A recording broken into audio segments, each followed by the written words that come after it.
Dans l'évangile de Jésus-Christ selon saint Jean. En ce temps-là, Jésus passa de l'autre côté de la mer de Galilée, le lac de Tibériade.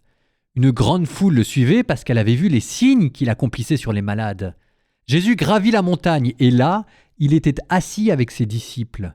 Or, la Pâque, la fête des Juifs, était proche. Jésus leva les yeux et vit qu'une foule nombreuse venait à lui. Il dit à Philippe : « Où pourrions-nous acheter du pain pour qu'ils aient à manger ?» Il disait cela pour le mettre à l'épreuve, car il savait bien, lui, ce qu'il allait faire. Philippe lui répondit : « Le salaire de 200 journées ne suffirait pas pour que chacun reçoive un peu de pain. » Un de ses disciples, André, le frère de Simon-Pierre, lui dit : « Il y a là un jeune garçon qui a 5 pains d'orge et 2 poissons, mais qu'est-ce que cela pour tant de monde ?»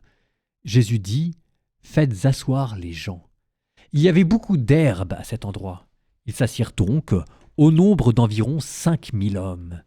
Alors Jésus prit les pains et après avoir rendu grâce, il les distribua aux convives. Il leur donna aussi du poisson autant qu'ils en voulaient. Quand ils eurent mangé à leur faim, il dit à ses disciples : « Rassemblez les morceaux en surplus pour que rien ne se perde. » Ils les rassemblèrent et remplirent 12 paniers avec les morceaux des 5 pains d'orge, restés en surplus pour ceux qui prenaient cette nourriture. À la vue du signe que Jésus avait accompli, les gens disaient : « C'est vraiment lui le prophète annoncé, celui qui vient dans le monde. » Mais Jésus savait qu'ils allaient venir l'enlever pour faire de lui leur roi. Alors, de nouveau, il se retira dans la montagne, lui seul.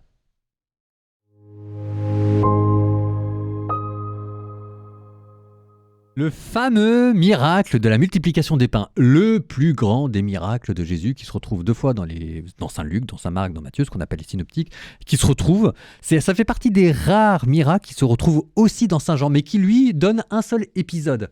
Parce que Saint Jean, il est comme ça, il peut jamais rien faire comme tout le monde. C'est pas très grave. Aujourd'hui, je vous propose un angle de lecture un peu particulier. On est dans la période de Pâques. Je vous propose d'essayer de déceler dans ce récit les indices de la résurrection.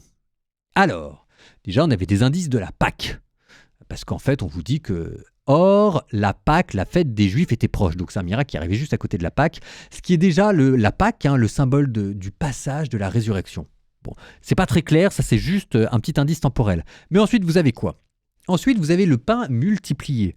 Ça, quand même, il y a une certaine forme d'abondance, il y a une certaine forme de vie qui surgit là où on ne l'attend pas, qui est assez saisissante. Première image de la résurrection, la surabondance, la plénitude de la vie.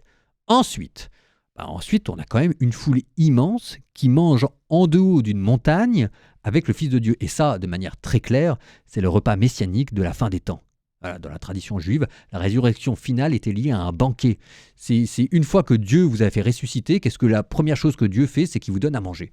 On retrouve ça dans les psaumes, on retrouve ça dans les prophéties. Donc là, vous êtes introduit dans la fin des temps. En fait, on vous dit que la vie éternelle, ce sera un banquet. Et cette multiplication des pains anticipe la résurrection.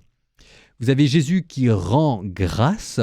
Rendre grâce, parce qu'en fait, au ciel, on fera quoi ? On rendra grâce, ce sera la grande exultation finale. Ça se passe sur une montagne qui est le lieu non plus de la grâce, mais qui est le lieu de la gloire.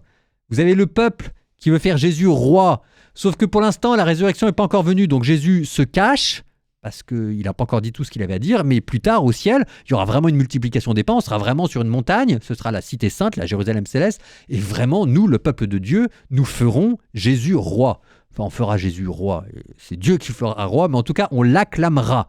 Vous avez un jeune homme qui vient donner son pain et ses poissons. Ça, c'est l'humanité qui, à la fin des temps, au royaume, on apportera à nous aussi notre humble offrande. Et ensuite, on vous dit que Jésus fait reposer tout ce beau monde sur des prés d'herbes fraîches, là où il y avait de l'herbe.